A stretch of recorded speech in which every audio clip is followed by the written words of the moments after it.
కార్యక్రమ ముఖ్య అతిథి తెలంగాణ రైతాంగ సాయుధ పోరాట యోధురాలు కాకల ఎల్లమ్మ గారి మునిమనవడు పతంగి రాజు గారికి, అదేవిధంగా నాతో పాటు వేదిక మీద ఆశీనైనటువంటి ఇండియా గ్రామ సర్పంచ్ నరసింహన్న గారికి, ఉప సర్పంచ్ నర్సారెడ్డి గారికి, అదేవిధంగా రైతు సంఘం గ్రామాధ్యక్షులు కాయలన్న గారికి, అదేవిధంగా నాతో పాటు వేదికను పంపినటువంటి మిత్రులకు, వేదిక ముందు ఆశీనైనటువంటి ఈరోజు ఇండియా గ్రామంలో కాకల ఎల్లమ్మ గారి విద్యా ఆవిష్కరణకు వచ్చేటటువంటి తాడ్వాయి మండల వివిధ గ్రామాలకు వచ్చినటువంటి రైతు సంఘం సోదరులకు, నా రజక కులబంధువులకు, అదేవిధంగా ఇండియా గ్రామ సోదరులకు కూడా స్వాగత శుభాకాంక్షలు తెలియజేస్తూ, అదేవిధంగా ఈరోజు ఇండియా గ్రామంలో కాకల ఎల్లమ్మ గారి విగ్రహాన్ని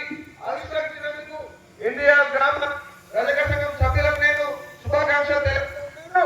అదేవిధంగా ఈరోజు ఈ గ్రామంలో ఏర్పాటు చేసినటువంటి ఆవిష్కరించినటువంటి కాకల ఎల్లమ్మ గారి విగ్రహాన్ని కొలిచినటువంటి బీజేపీ రాష్ట్ర కార్యవర్గ సభ్యులు బాణాల లక్ష్మారెడ్డి గారికి కామారెడ్డి జిల్లా రజక సమాజం తరఫున నేను ధన్యవాదాలు తెలియజేస్తా ఉన్నాను. మిత్రులారా, ఆనాడు నిజాం దొర తెలంగాణ ప్రాంతాన్ని ఏలుతున్నటువంటి సమయంలో కాకల ఎల్లమ్మ గారు వారి యొక్క పిల్లలు ఆనాడు కష్టకాలంలో ఉన్నటువంటి సమయంలో ఒక భూస్వామి దగ్గర కొత్త భూమిని కౌలుకు తీసుకొని పంట పండించుకున్నటువంటి సందర్భంలో ఆనాడు ఆమె పంట పండించి చేతికి వచ్చినటువంటి సమయంలో దొర కొంతమంది మనుషులు పంపించి ఇసు కట్టాలి, లేకపోతే ఈ మీరు పండించినటువంటి ధాన్యం మొత్తం కూడా మేము తీసుకుపోతున్నటువంటి సందర్భంలో అప్పుడు ఆమె ఆనాడు పారామిలిటరీ బలగాలను లెక్క వేయకుండా, పోలీసు బలగాలను లెక్క వేయకుండా కాకల ఎల్లమ్మ గారు కొంగు నడుము కట్టి చేతిలో గొడవ కట్టి దొరను ఎదిరించినటువంటి ధీర వనిత కాకల ఎల్లమ్మ గారు.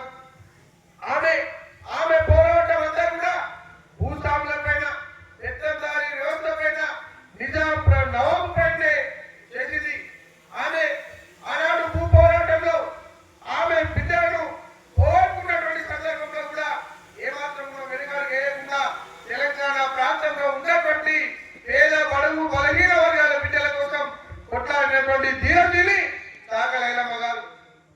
ఆనాడు ఆమె చేస్తున్నటువంటి పోరాటానికి మద్దతుగా గుర్తు సంఘాన్ని ఏర్పాటు చేసి ఒకరొకరుగా అనేక మంది దొడ్డి కొమ్మరయ్య లాంటి వారు, ఎంతో మంది వ్యక్తులు తెలంగాణ సాయుధ రైతాంగ పోరాటానికి మద్దతు ఇచ్చినటువంటి సందర్భం.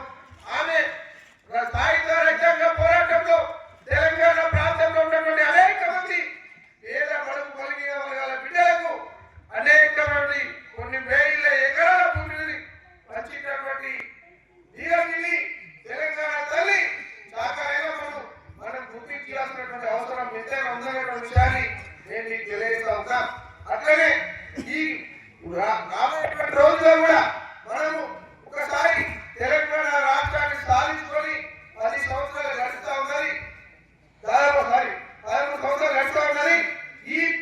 ఈ సంవత్సరాల కాలంలో గత తెలంగాణ రాకంటే ముందు ఒక సాకలైన జీవితం ఎట్లా ఉన్నదో తెలంగాణ సాధించుకున్న తర్వాత కూడా ఎక్కడ ఉన్నటువంటి విషయాన్ని మీకు తెలియజేస్తా ఉన్నా. ఆనాడు కాకల ఎల్లమ్మ నిజాం దొరపైన ఉద్యోగం చేసింది, పెద్దదారి వ్యవస్థ పైన ఉద్యోగం చేసింది. ఇది రాబోయేటువంటి రోజుల్లో ప్రభుత్వం పైన కూడా మనం ఉద్యోగం చేయాల్సినటువంటి అవసరం ఉంది. మీరు ఒక్కసారి ఆలోచన చేయండి. మన బతుకులు ఎప్పుడే గట్ట ఉన్నాయి. తెలంగాణ రాష్ట్ర వ్యాప్తంగా దాదాపుగా 80% మంది రైతులు ఏదైతే కొట్టుమిట్టాడుతున్నటువంటి సందర్భం. అటువంటి సందర్భంలో ప్రభుత్వాలు ఎన్నికల సమయంలో పార్టీలు మనకి ఇచ్చినటువంటి హామీలను అమలు చేసేటువంటి విషయాలను మనం ఎక్కడ కూడా తగ్గకుండా వెనుకకు వేయకుండా ప్రభుత్వం యొక్క మెడలు వచ్చేటువంటి అవసరం ఉంది. ఎందుకంటే మనం కూడా ఆర్థికంగా ఎదగాలి, ఆర్థికంగా బలోపేతం కావాలి. రోజులు మారుతూ ఉన్నాయి, మిషనరీలు పెరిగిపోతూ ఉన్నాయి. పని చేసుకున్నామంటే పని చేసుకున్నటువంటి రోజులుగా ఈ రోజులు మారుతూ ఉన్నాయి.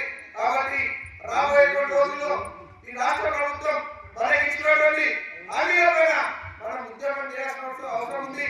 రాష్ట్ర స్థాయిలో ఉన్నటువంటి బీసీ సంక్షేమ శాఖ మంత్రి గారి దృష్టికి మేము సమస్యలు తీసుకెళ్తా ఉన్నాం. సీఎం గారి దృష్టికి కూడా మన సమస్యలు తీసుకెళ్తా ఉన్నాం. కానీ గ్రామ స్థాయి నుండి మీరు కూడా జిల్లా స్థాయి వరకు కూడా మాకు మద్దతు ఇస్తే మరింత మన సమస్యలు పరిష్కారం అవుతాయి. మనం ఆర్థికంగా ఎదుగుతామన్న విషయాన్ని నేను మీకు తెలియజేస్తూ ఈ అవకాశం ఇచ్చినటువంటి ఎన్టీఆర్ గ్రామ రైతు సంఘం సభ్యులందరికీ అదేవిధంగా ఎన్టీఆర్ గ్రామ రైతులందరికీ కూడా ధన్యవాదాలు తెలియజేస్తూ నాకు ఈ అవకాశం ఇచ్చిన అవకాశాన్ని ముగిస్తా ఉన్నాను. జై హింద్, జై భారత్, జై తెలంగాణ, జై భీమ్. థ్యాంక్ యూ శ్రీకాంత్ గారు. మరి నిజంగా చాగల ఐలమ్మ ఎంత పోరాట స్ఫూర్తి అంటే తను కౌలు తీసుకున్నటువంటి